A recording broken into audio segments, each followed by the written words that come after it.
ప్రేమ కలిగిన మా తండ్రి, గడిచిన కొద్ది కాలం మమ్మల్ని సజీలకులో ఉంచి ఈ దినాన్ని మాకు ఇచ్చినందుకు తండ్రి నీకు వందనాలు తండ్రి. ఈ దినాన్న నీ యొక్క సన్నిధిలో తండ్రి మేము కూడి ఉన్నాం. కొన్ని మాటలు మీరు మా కోసం రాయించిన బైబిల్ గ్రంథంలోని మాటలు పరిశీలించి అందులో ఉన్న విశేషమైన సంగతులు గ్రహించేవారుగా మేమందరం ఉండేలా సహాయం చేయండి తండ్రి. చెప్పబో నాకు సముచితమైన జ్ఞానమును వినబో ప్రతి ఒక్కరికి చెప్పబడుతున్న మాటల్లోని భావాన్ని గ్రహించుకునేవారిగా ప్రతి ఒక్కరి తండ్రి ఉండేలా సహాయం చేయమని క్రీస్తు నామమున ప్రార్థన అడిగి వేడుకుంటున్నాం తండ్రి, ఆమేన్. కూడి వచ్చిన దేవుని పిల్లలందరికీ కూడా యేసుక్రీస్తు నామమున వందనాలు తెలియజేసుకుంటున్నానండి. ఇప్పటి వరకు కొన్ని విలువైన సంగతులు అన్నయ్య గారి నోటి నుంచి మనం విన్నాం. యెహోవా ఉత్తముడని రుచి చూసి తెలుసుకొనుడి అని రాయించాడండి బైబిల్ గ్రంథంలో. అంటే మీరు గుడ్డిగా నమ్మాల్సిన పని లేదు. బైబిల్ గ్రంథంలో దేవుడు చెప్పిన మాట ఏంటి?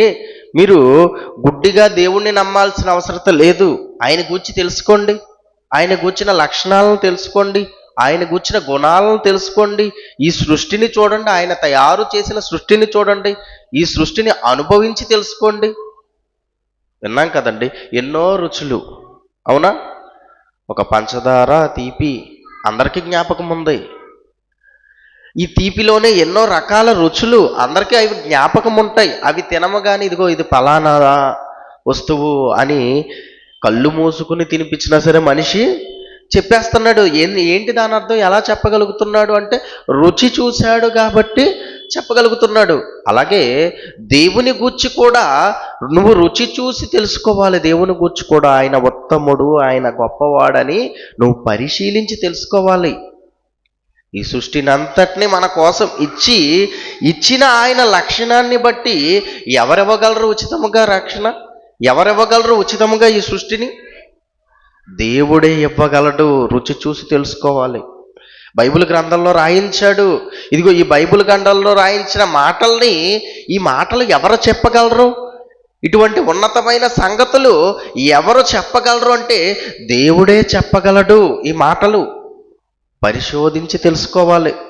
అదండి చెప్తున్నాడు ఆయన, రుచి చూసి తెలుసుకోండి యెహోవా ఉత్తముడని.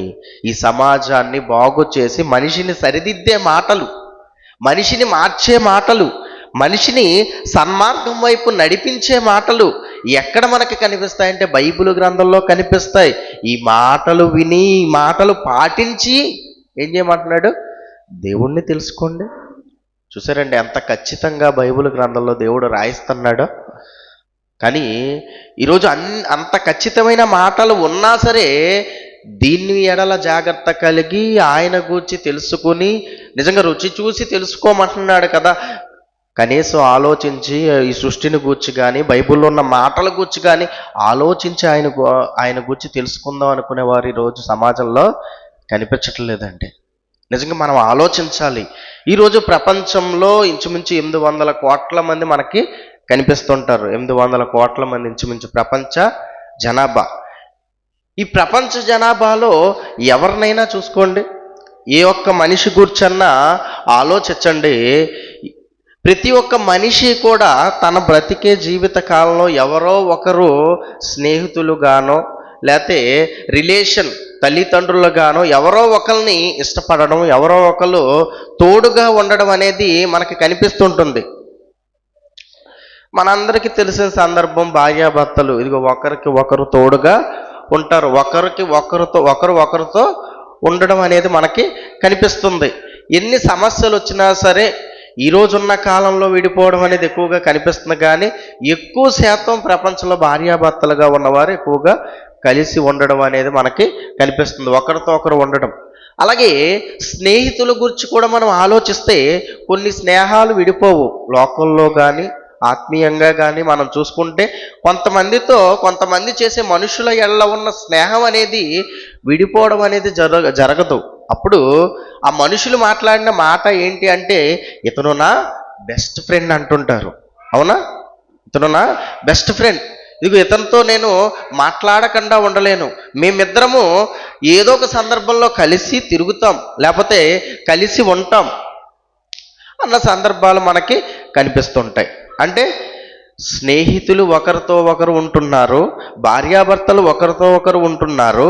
అలాగే తల్లిదండ్రులు పిల్లల దగ్గరికి వచ్చేసరికి కూడా పిల్లల్ని తల్లిదండ్రులు విడిచిపెట్టి ఉండలేరు. ఉండగలరు ఎవరైనా తల్లిదండ్రులు పిల్లల్ని విడిచిపెట్టి? ఏమండి, ఉన్నప్పుడు పిల్లలు దగ్గరగా ఉన్నప్పుడు ఏంటి గోల, ఏంటి బాధ అనుకుంటాం.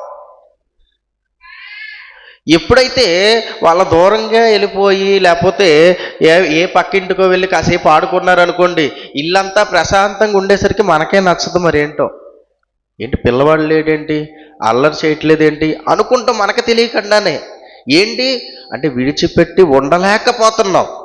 అంటే ఈ భూమి మీద ఒక మనిషి కొంతమంది వ్యక్తుల్ని విడిచిపెట్టి ఉండలేకపోతున్నాడు. కానీ ఈ ప్రపంచంలో ఉన్న 800 కోట్ల మంది ఎవరిని విడిచిపెట్టేశారా అంటే దేవుణ్ణి మాత్రం విడిచిపెట్టేసి ఉంటున్నారండి. అందరూ కూడా 800 కోట్ల మంది దేవుని కూర్చున్న ఆలోచన లేకుండా ఉంటున్నారు. నిజంగా దేవుడు ఒక మాట రాయించాడండి బైబిల్ గ్రంథంలో. ఇదిగో ఈ భూమి మీద ఉన్న ప్రతి ఒక్కరితో నేను ఉండాలి అనుకుంటున్నాను అని దేవుడు రాయించిన ఎన్నో మాటలు కనిపిస్తుంటాయి. ఒక తల్లిదండ్రులు పిల్లల్ని విడిచి ఎలాగైతే ఉండలేరో, పిల్లలు కూడా తల్లిదండ్రులు లేకుండా ఎలాగైతే ఉండలేరో, పరలోకమందున్న కన్న తండ్రి కూడా ఈ భూమి మీద ఉన్న మనుషులు దూరమైతే ఆయన తట్టుకోలేడు, ఆయన ఉండలేడండి. ప్రపంచంలో ఉన్న 800 కోట్ల మందితో ఆయన సహవాసం చేసి ఆయన ఉండాలి అనుకుంటున్నాడు. కానీ ఎవరు ఆయనకి సహకరించేవారు మనకి కనిపిస్తలేదండి. అసలు దేవుడు ఎలాంటి వాడు అని మనం ఆలోచిస్తే ఎన్నోసార్లు మనం చదువుకున్న మాట నిర్గమాకాండం 3వ అధ్యాయం 14వ వచనం. నిర్గమాకాండము 3వ అధ్యాయము 14వ వచనం.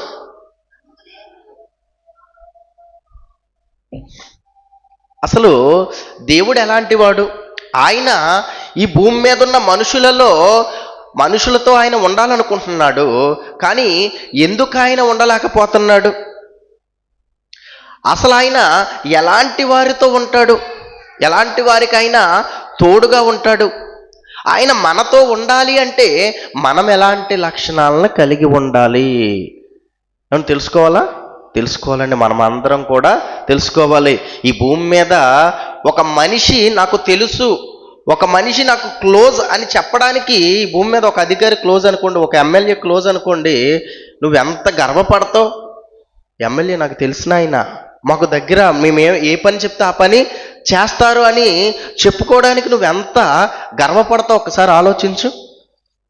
భూమి మీద ఉన్న గొప్ప గొప్ప వారు నీకు పరిచయస్తులు అయితే వాళ్ళు నీకు పరిచయం ఉన్నారు, వాళ్ళు నీకు తెలుసు అని చెప్పడానికి నువ్వెంతో గర్వపడుతుంటావు కదా. మరి ఈ సృష్టిని కలిగించి ఈ విశ్వాన్ని అంతటినీ నడిపిస్తూ ఈ భూమి మీద ప్రతి ఒక్క మానవాళికి జన్మనిచ్చిన పరలోకమందున్న కన్న తండ్రి అయిన దేవుడు ఆయన నీ దగ్గరుంటే, ఆయన నీకు తోడుగా ఉంటే ఇంకెంత గర్వపడాలి మనం? ఆలోచించండి. నిజంగా ఆయన తోడును కోరుకునేవారు లేరండి.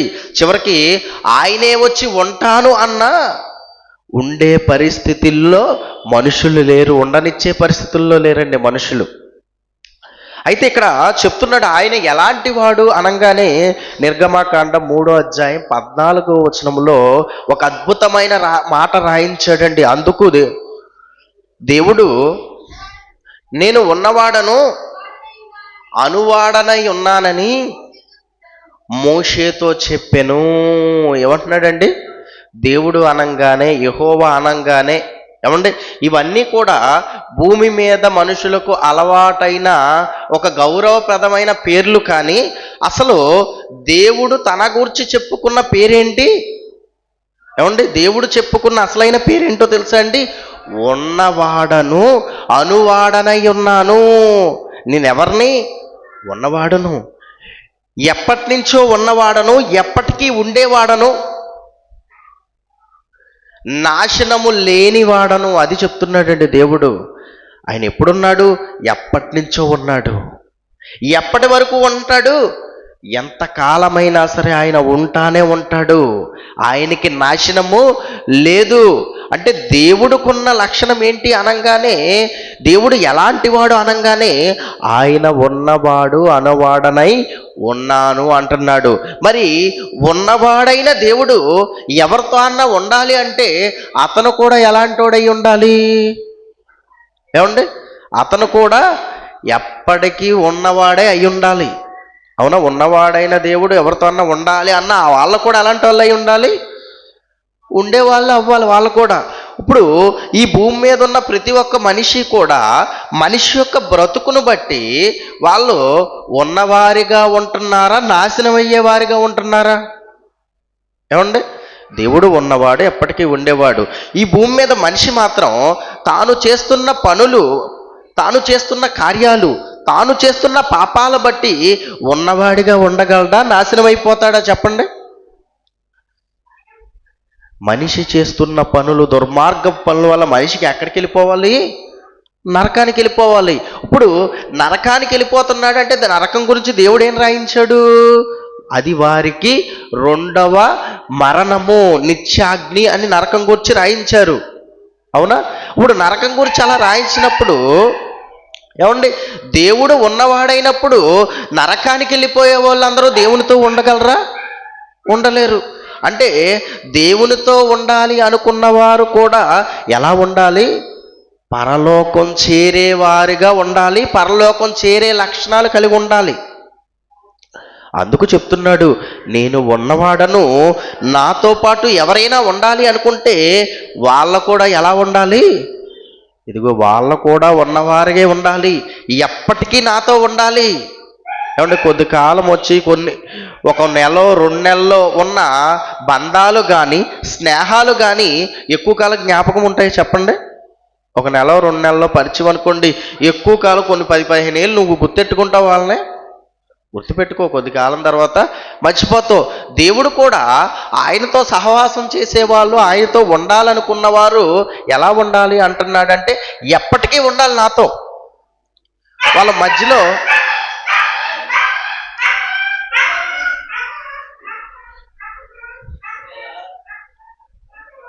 ఏమండి,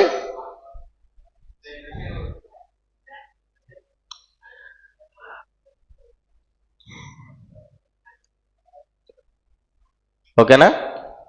అంటే దేవునితో ఉండాలనుకున్న వారు ఎప్పటికీ ఆయనతో ఉండాలని ఆయన కోరుకుంటున్నాడు. అలాంటి లక్షణాలే ప్రతి ఒక్క మనిషిలో ఉండాలని కోరుకుంటున్నాడు. నిజంగా అటువంటి లక్షణాలతో ఉన్న కొద్ది మందిని మనం చూసుకుని, ఇదిగో ఇటువంటి లక్షణాలు ఉంటేనే దేవుడు మనతో ఉంటాడు. అందుకే మొదటగా యేసుక్రీస్తు వారిని మనం మొదటగా జ్ఞాపకం చేసుకుంటాం. యేసుక్రీస్తు వారు ఎలాంటి వారు, ఎలాంటి లక్షణాలు ఉన్నాయి, ఆయన ప్రారంభం ఎలా ఉంది అని మనం ఆలోచిస్తే, యోహాను సువార్త 1వ అధ్యాయం 1వ వచనంలో యేసుక్రీస్తు గురించి రాయబడిన మాట చూడండి. యోహాను సువార్త 1వ అధ్యాయం 1వ వచనంలో, ఆదియందు వాక్యముండును, వాక్యము దేవుని యొద్ద ఉండెను, వాక్యము దేవుడై ఉండెను. ఏమండి, వాక్యము దేవుడై ఉండెను, ఆయన శరీరధారి అయి మన మధ్య నివసించెను అని యేసుక్రీస్తు వారి గురించి రాయబడి ఉంది. అంటే యేసుక్రీస్తు వారు పరలోకమందున్న తండ్రితో ఎప్పటి నుంచి ఉంటున్నాడు ఆయన? ఏమండి, ఎప్పటి నుంచి ఉంటున్నాడు? ఆదియందు వాక్యం ఉంది అంటే ప్రారంభంలో పుట్టిన ఆయన ఎవరు? యేసుక్రీస్తు వారు. అంటే పరలోకమందున్న కన్న తండ్రితో ప్రారంభం నుంచి ఉంటున్నవాడు ఎవరు? యేసుక్రీస్తు వారండి. ప్రారంభం నుంచి ఆయన పరలోకమందున్న కన్న తండ్రితో ఉంటున్నాడు. ఇప్పుడు మరి యేసుక్రీస్తు గురించి మనం ఆలోచించినప్పుడు ఆయన 3.5 సంవత్సరాలు, 33.5 సంవత్సరాలు ఈ భూమి మీదకి ఆయన వచ్చాడు. అవునా? దేవుని యొక్క సంకల్పం నెరవేర్చడానికి, ఈ భూమి మీద ఉన్న ప్రతి ఒక్క మనిషిని కూడా రక్షించడానికి, మనందరి పాపాలని కూడా కడగడానికి ఇంచుమించు 33.5 సంవత్సరాలు ఈ భూమి మీద ఆయన బ్రతకడం అనేది జరిగింది. అయితే ఈ 33.5 సంవత్సరాలలో చివరిలో ఆయన పలికిన ఒక మాటను మనం జ్ఞాపకం చేసుకుందాం. మత్తయి సువార్త 27వ అధ్యాయం 46వ వచనం. మత్తయి సువార్త 27వ అధ్యాయము 46వ వచనం. ఇంచుమించు 3 గంటలైనప్పుడు యేసు ఏలి ఏలి లామా సబక్తాని బిగ్గరగా కేక వేశాను. ఆ మాటకి నా దేవా, నా దేవా, నన్ను నేల విడనాడితివి, నా చెయ్యి ఎందుకు విడిచిపెట్టావు? నిజంగా ఆలోచించండి. యేసుక్రీస్తు వారు ఎప్పుడు పుట్టారు అనగానే ఎప్పుడో ఆదిలో పుట్టాడు, జ్యేష్ఠ కుమారుడని బైబిల్ గ్రంథంలో రాయబడి ఉంది. అంటే కొన్ని కోట్ల సంవత్సరాలు పరలోకమందున్న కన్న తండ్రితో ఉన్నాడు ఆయన, ఉన్నాడు. భూమి మీదకి వచ్చిన తర్వాత కూడా 33.5 సంవత్సరాలు కూడా ఏమని దేవుడు ఇప్పుడు యేసుక్రీస్తు మాట్లాడిన మాటను బట్టి ఏమర్థమవుతుంది? ఈ 33.5 సంవత్సరాలు కూడా ఎవరున్నారు ఆయనకి తోడుగా? పరలోకమందున్న కన్న తండ్రి అయిన దేవుడు యేసుక్రీస్తు వారికి 33.5 సంవత్సరాలు కూడా తోడుగానే ఉన్నాడు. అంటే కోట్ల సంవత్సరాలు తోడుగా ఆయనతోనే ఉన్నాడు. వచ్చింది కేవలం 33.5 సంవత్సరాలే. ఈ 33.5 సంవత్సరాలలో కూడా దేవుడు ఆయనకి సహాయంగానే, ఆయనకి తోడుగానే ఉన్నాడు. కానీ చివరిలో మాత్రం ఏం జరిగింది? కొద్దిసేపు చేయి వదిలేసాడంట. కొద్దిసేపు అనగానే ఎంతసేపు? ఇది కూడా యెషయా గ్రంథం 54వ అధ్యాయం 7వ వచనం. యెషయా గ్రంథం 54వ అధ్యాయం 7వ వచనం. కొద్దిసేపు అనగానే ఎంతసేపో దేవుడు రాయించాడండి. నిమిషమాత్రము నేను నిన్ను విసర్జించి తిని. ఏమంటున్నాడు? నిమిషమాత్రము నేను నిన్ను విసర్జించి తిని. అంటే ఒక్క నిమిషమే ఏం చేశాడంట దేవుడు? యేసుక్రీస్తు చెయ్యి ఒక్క నిమిషము విడిచిపెట్టాడా? అంటే పరలోకమందున్న కన్న తండ్రి అయిన దేవుని జ్యేష్ఠ కుమారుడు కోట్ల సంవత్సరాలు పరలోకమందున్న కన్న తండ్రితో ఉన్నా ఒక్క నిమిషము ఆయన విడిచినప్పుడు ఇక్కడ యేసుక్రీస్తు పడే బాధ మనకు అర్థం కావాలి. ఎందుకు విడిచిపెట్టావు తండ్రి? ఒక్క నిమిషమైనా సరే నిన్ను విడిచిపెట్టి నేను ఉండలేను. చూసారా అండి, తండ్రి కొడుకుల మధ్య ఉన్న బంధం, పరలోకమందున్న కన్న తండ్రి యేసుక్రీస్తుల మధ్య ఉన్న బంధం ఎలా ఉందో చూసారా? ఒక నిమిషము దేవుణ్ణి విడిచిపెట్టి ఉండలేకపోయాడు యేసుక్రీస్తు వారు. మరి ఈ భూమి మీద ఉన్న మనమేంటండి, ఎన్నో సంవత్సరాలు విడిచిపెట్టేస్తున్నాం. అలా కొంతమందికి అయితే జీవితంలో బతికిన 60-70 ఏళ్ళు కూడా దేవుడు గుర్తుకురాడండి. కానీ యేసుక్రీస్తు వారు ఒక్క నిమిషం విడిచిపెట్టలేకపోయాడు. అలాగని యేసుక్రీస్తు వారు ఎన్న తక్కువ వారు ఆలోచించండి. యేసుక్రీస్తు వారి గురించి రాయబడిన మాట ఏంటో తెలుసా? ఆయన దేవునితో సమానమైన వాడు. దాసుని స్వరూపు ధరించుకుని భూమి మీదకి ఆయన వచ్చాడు.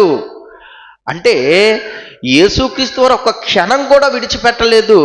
కానీ ఈ భూమి మీద ఉన్న 800 కోట్ల మంది ఇదిగో ఎన్ని ఏళ్ళు దేవుణ్ణి విడిచిపెడుతున్నారో ఒక్కసారి ఆలోచించండి. ఎన్నేళ్ళు? మనం అందరం మారం, అవునా? మారకముందు ఎన్నేళ్ళు విడిచిపెట్టేస్తాం దేవుణ్ణి? మారకముందు ఎవరికైనా తెలుసా దేవుడి గురించి పూర్తిగా? మారకముందు అన్ని విధాలా మనం బతికామా గొప్పగా? యేసుక్రీస్తు వాక్యం తెలుసుకున్నామండి, సత్యం తెలుసుకున్నాం, సత్యం తెలుసుకుని వచ్చాం. మరి సత్యం తెలియకుండా రానప్పుడు నీ పరిస్థితి ఏంటి?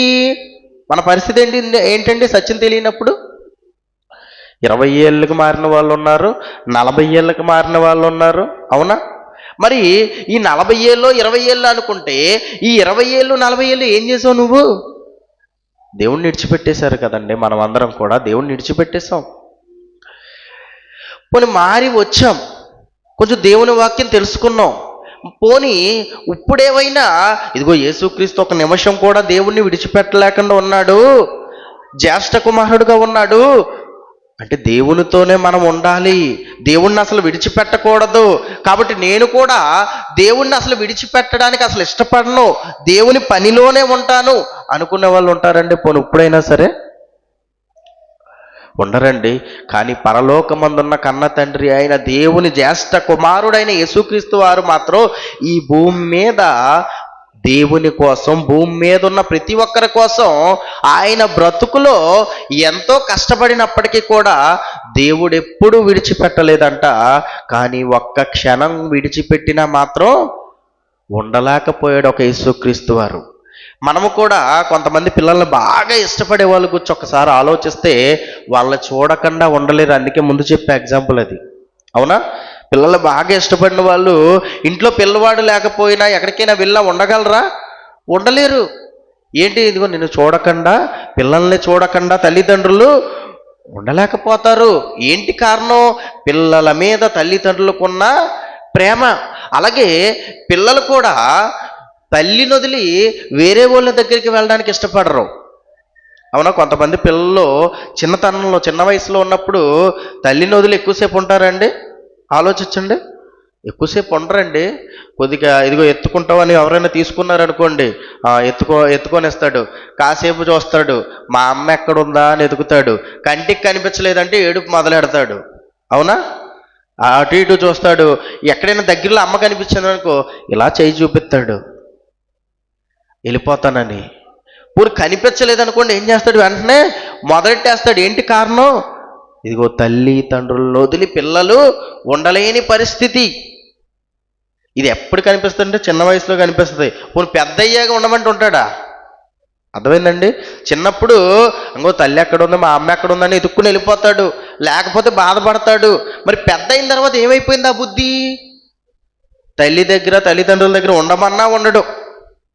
ఎక్కడికో వెళ్ళిపోతాడు. ఎక్కడికో వెళ్ళి ఆడుకోవాలనుకుంటాడు, లేకపోతే ఎటో తిరిగి రావాలనుకుంటాడు.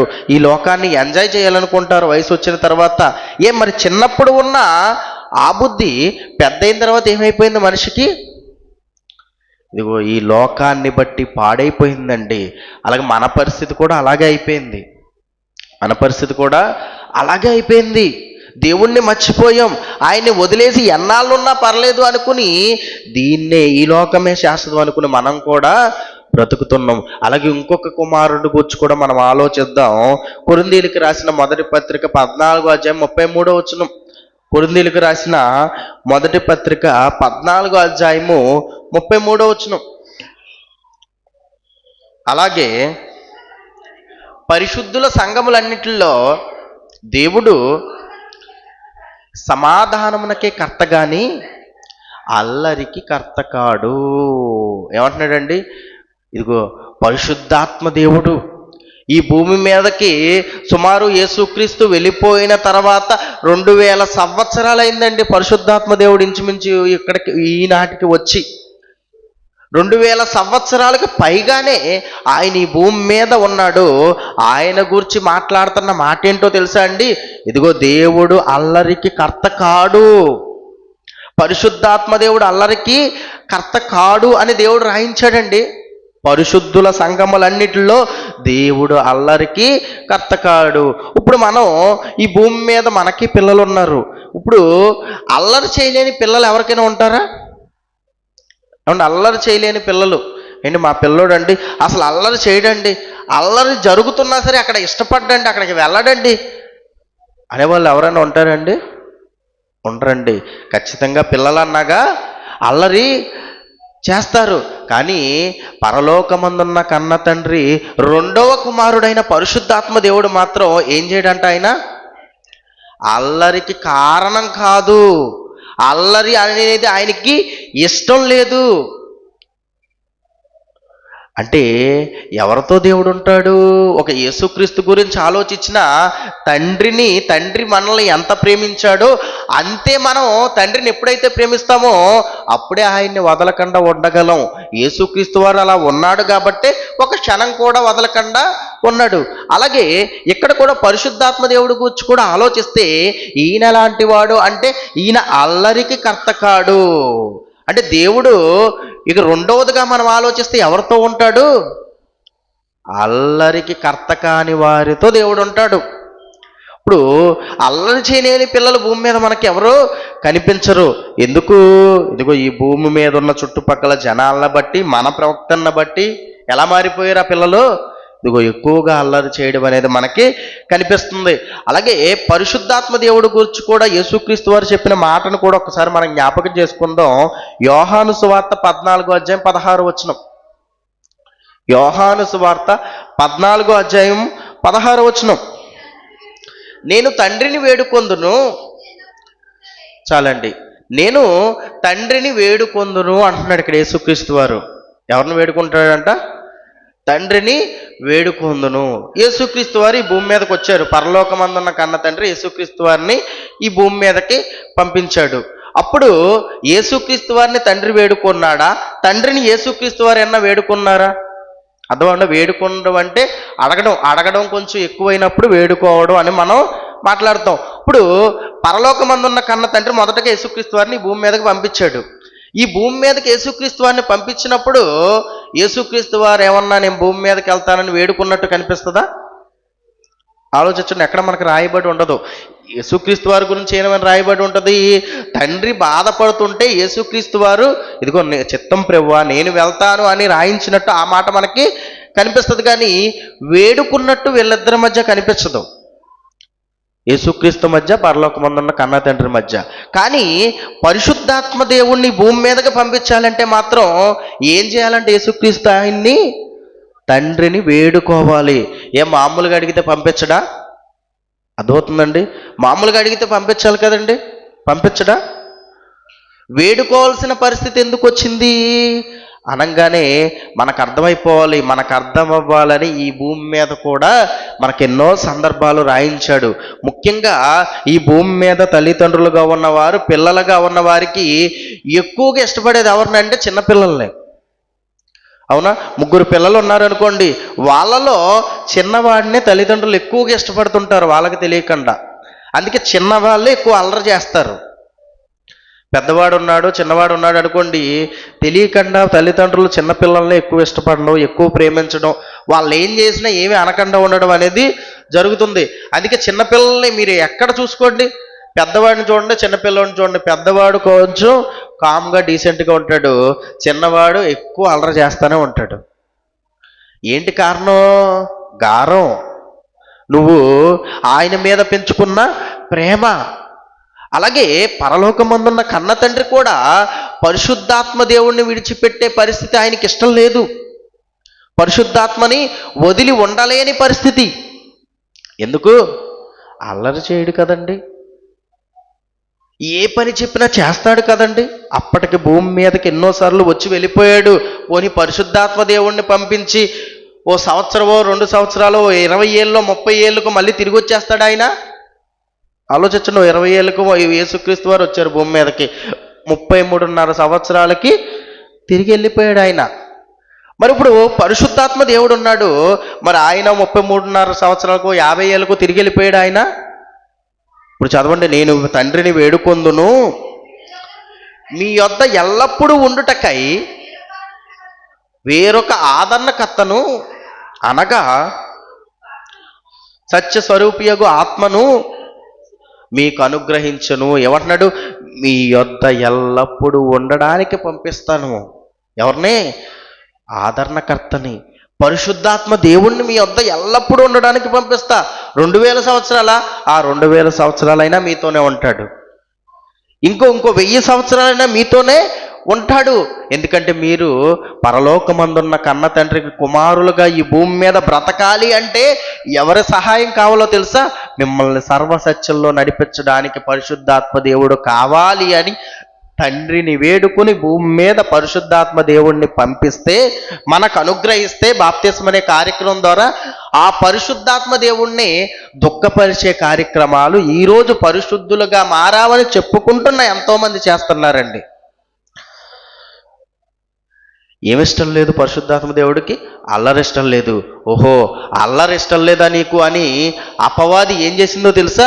ఇదిగో ఈ పరిశుద్ధాత్మ దేవునికి ఏ అల్లరైతే ఇష్టం లేదో ఈరోజు సంఘంలో ఉన్న ప్రతి ఒక్క క్రైస్తవుడి చేత ఆ అల్లరే చేయిస్తుంది.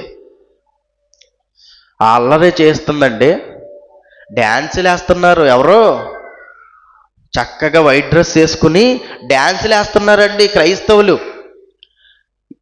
దేవునికి హేయమైన కార్యాలన్నీ కూడా చేస్తున్నారు, కామెంట్ చేస్తున్నారు. ఇదిగో ఈరోజు ప్రపంచమంతా కూడా క్రైస్తవుల్ని కామెంట్ చేస్తుంది.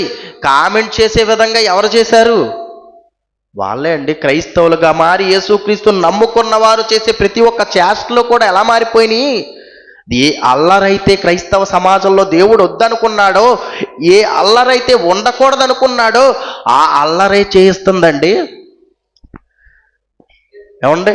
సినిమా పాటలకి రీమేక్ చేసి యేసుక్రీస్తు పేరుతో ఆ పాటలు పాడుతూ డ్యాన్సులు వేస్తున్నారండి. ఈరోజు డ్యాన్సులు వేస్తున్నారు, సినిమా స్టెప్పులు జోడించి మరీ వేస్తున్నారు క్రైస్తవులు. ఒక ఆవిడ పాట పాడింది, అది చాలా ఫేమస్ అయిపోయింది. ఏంటా పాట? యేసుక్రీస్తుని నమ్మిన తర్వాత అంట ఏం మారింది? స్టైల్ మారిందంట, మాట మారిందంట, నడక మారిందంట. ఎంత దారుణంగా మారిపోయారండి క్రైస్తవులు, ఒక్కసారి ఆలోచించండి, ఎంత దారుణం.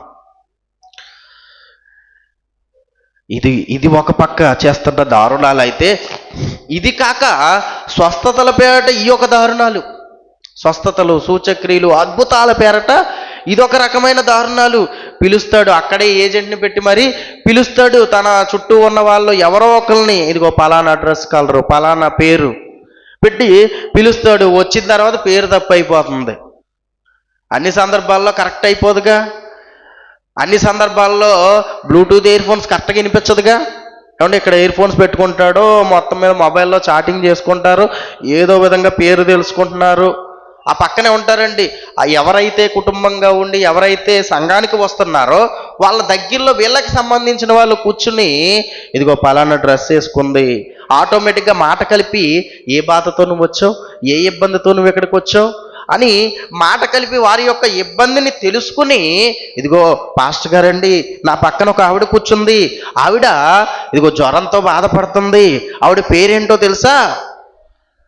ఆవిడ పేరు పలానా ఎల్లమ్మ, లేకపోతే పలానా పొల్లమ్మ అని రాసి, ఇదిగో పలానా ఆవిడ పలానా జ్వరంతో బాధపడుతుంది, లేకపోతే ఏదో ఒక రోగంతో బాధపడుతుంది అని ఆటోమేటిక్గా పాస్టర్ గారికి మెసేజ్ వచ్చేస్తుంది.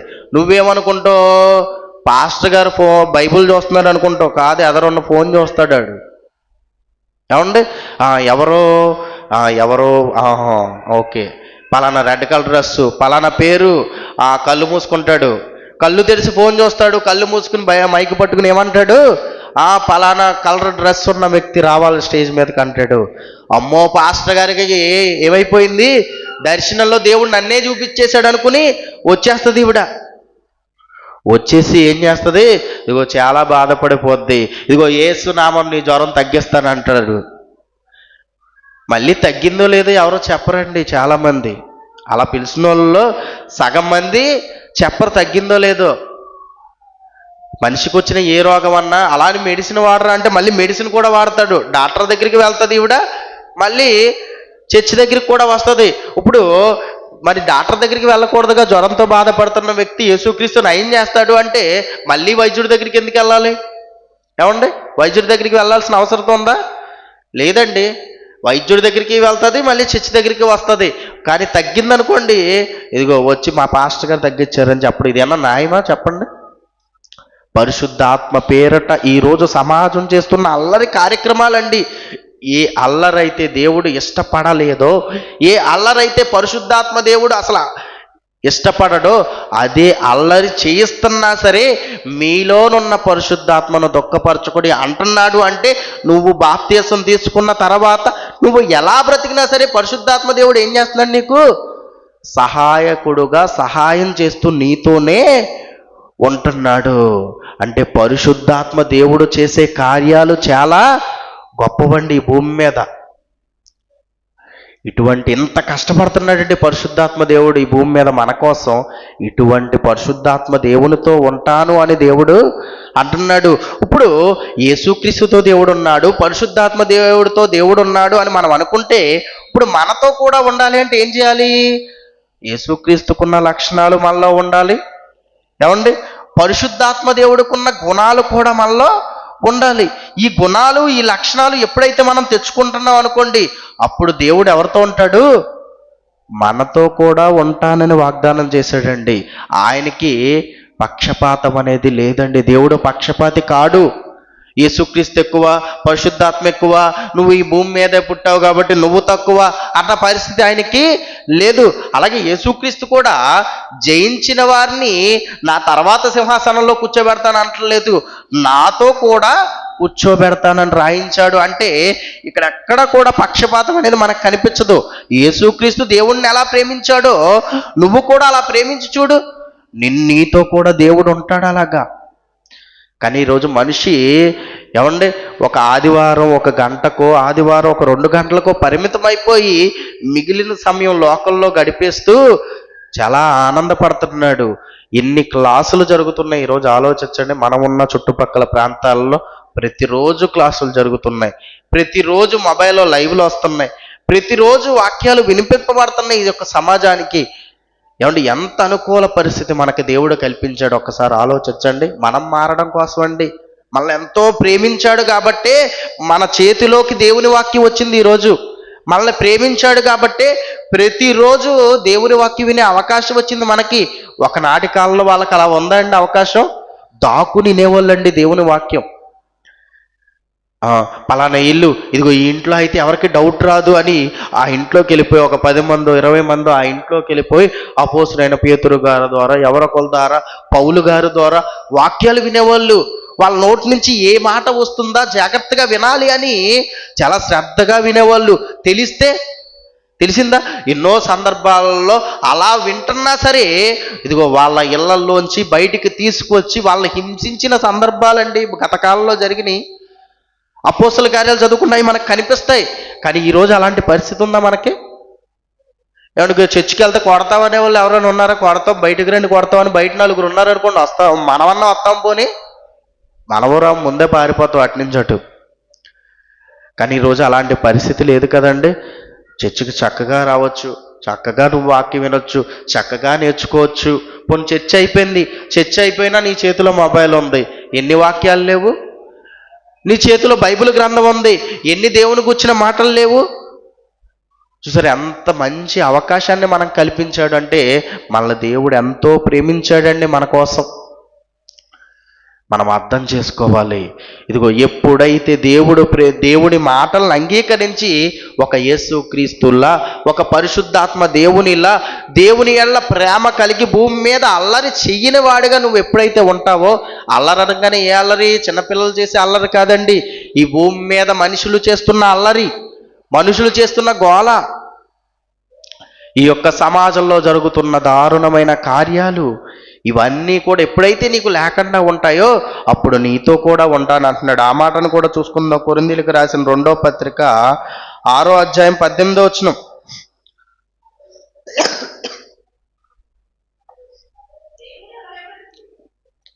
కొరింథీయులకు రాసిన 2వ పత్రిక 6వ అధ్యాయం 18వ వచనం. దేవుని ఆలయములకు విగ్రహములతో ఏమి పొందుక మనము జీవము గల దేవుని ఆలయమై ఉన్నాము. మనము జీవము గల దేవుని ఆలయం మనం. నువ్వేమంటావు? ఇదిగో చర్చ్ ఒక చోట కట్టుకుంటావు, ఊరి చివరో ఊరి మధ్యలోనో ఒక సంఘంగా కూడుకోవడానికి నువ్వు ఒక సంఘాన్ని కట్టుకుంటావు. ఇప్పుడు ఏమంటారు? ఈరోజు ప్రపంచంలో ఉన్న ప్రతి ఒక్క క్రైస్తవుడు ఏం చేస్తాడో తెలుసా అండి? దారిన వెళ్తా ఉంటాడు, వెళ్తున్న తర్వాత దారిలో చర్చ్ ఎదురైంది అనుకోండి, ఏం చేస్తాడు? ఇలా తండ్రి, కుమార, పరిశుద్ధాత్మ నాకే తోడుగా ఉండాలి అనుకుంటాడు. అవునా? చూసారా? వెళ్తా ఉంటాడు, చర్చ్ కనిపించగా. అంటే దాని అర్థం ఏంటి? దేవుడు నాలో లేడు, ఎక్కడున్నాడు? ఇదిగో ఈ 4 గోడల్లో ఉన్నాడు అని ఈ సమాజం మాయ చేసిందండి ఈ యొక్క ప్రపంచాన్ని. కాదు, దేవుడు ఏం రాయించాడో తెలుసా? మనము జీవము గల దేవుని ఆలయమై ఉన్నాం. మనము దేవుని ఆలయం, మనము దేవుని ఆలయం, మనము పవిత్రంగా ఉండాల్సింది. చర్చ్ నీట్గా ఉందా, చర్చ్ ఊడ్చారా లేదా, చర్చ్ క్లీన్ చేయాలి, చర్చిలో ఉన్న ప్రతి యాంబిషన్ కూడా బాగుండాలి అని మనం అనుకుంటున్నాం. బాగానే ఉంది. మరి అసలైన ఆలయం ఎవరో తెలుసా? మనం అసలైన ఆలయం, దేవుని ఆలయం మనం. మరి దేవుని ఆలయం మనమైనప్పుడు మనమేమవ్వాలి? మన హృదయం బాగుండాలిగా. మన మనసు దేవుడి ఆలయం అంటే ఏంటి? దాని అర్థం దేవుడు వచ్చి మనలో ఉంటాడనే అర్థం. ఏమండి? అవునా? దేవుడు వచ్చి మనలో ఉంటాడు. ఒక మనిషి ఆఫ్టర్ ఆల్ ఇదిగో ఈ భూమి మీద ఒక అధికారి వచ్చాడు అనుకోండి, వచ్చి ఒక పూట ఉండడానికి అవసరమైనవి అన్నీ కూడా సిద్ధపరిచి నీట్గా నువ్వు అమర్చి ఇస్తావు. మరి దేవుడు నీ హృదయంలో ఉన్నాడు అంటే నీ హృదయంలో ఎన్ని ఉంటున్నాయి? ఈరోజు ఈ భూమి మీద మనిషి హృదయంలో చాలా ఉన్నాయి. మనుషుల లోపల నుండి అంట దురాలోచనలు, జారత్వము, దొంగతనము, నరహత్య, ఇవన్నీ కూడా మనిషి హృదయంలో ఉంటున్నాయి అంటున్నాడు. అంటే ఇన్నుంటే దేవుడు ఉంటాడా? ఇన్నుంటే ఇది దేవుని ఆలయం అవుతుందా? అవదండి. ఒకనాడు యేసుక్రీస్తు పవిత్రంగా పరిశుద్ధంగా ఉన్నాడు. ఆయన తర్వాత వచ్చిన పరిశుద్ధాత్మ దేవుడు ఆయన కూడా పవిత్రుడుగా ఉన్నాడు. మనలో కూడా ఆయన ఉంటున్నాడు. మరి దేవుడు మనతో కూడా ఉండాలంటే ఏమంటున్నాడు? మీరు జీవము గల దేవుని ఆలయమై ఉన్నారు, అందుకు దేవుడు ఎలాగో సెలవిచ్చెను, నేను వారిలో నివసించి సంచరింతును, నేను వారి దేవుడునై ఉందును, వారు నా ప్రజలై ఉందురు. ఏమంటున్నాడు? ఇదిగో నేను వారిలో ఉంటాను, నేను వారితో ఉంటాను, వారితో ఉండాలనుకుంటున్నాను. నేను నీ పక్కన నీ స్నేహితుడు, నీకు ఇష్టమైన స్నేహితుడు ఉండాలనుకుంటున్నావు, నీ యొక్క భార్య ఉండాలనుకుంటున్నావు, నీ తల్లిదండ్రులు నీతో ఉండాలనుకుంటున్నావు, ఈ భూమి మీద నీకు నచ్చిన వారితో నువ్వు ఉండాలనుకుంటున్నావు, వారు నీతో ఉండాలనుకుంటున్నారు కదా. మరి దేవునితో ఉండాలి, దేవుడు నాలో ఉండాలి అని ఈ భూమి మీద ఎంతమంది అనుకుంటున్నారు? ఆలోచించండి.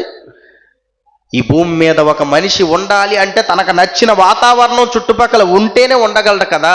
మరి దేవుడు కూడా నీలో ఉండాలి అని ఆయన అనుకుంటున్నాడు.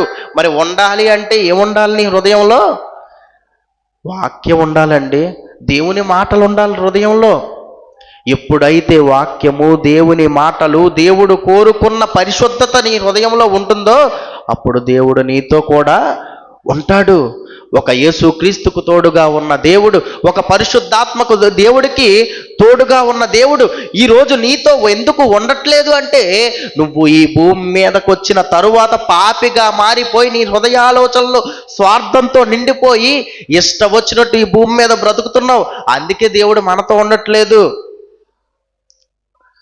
యెహోవా ఉత్తముడని రుచి చూసి తెలుసుకోమన్నాడు. ఎందుకు?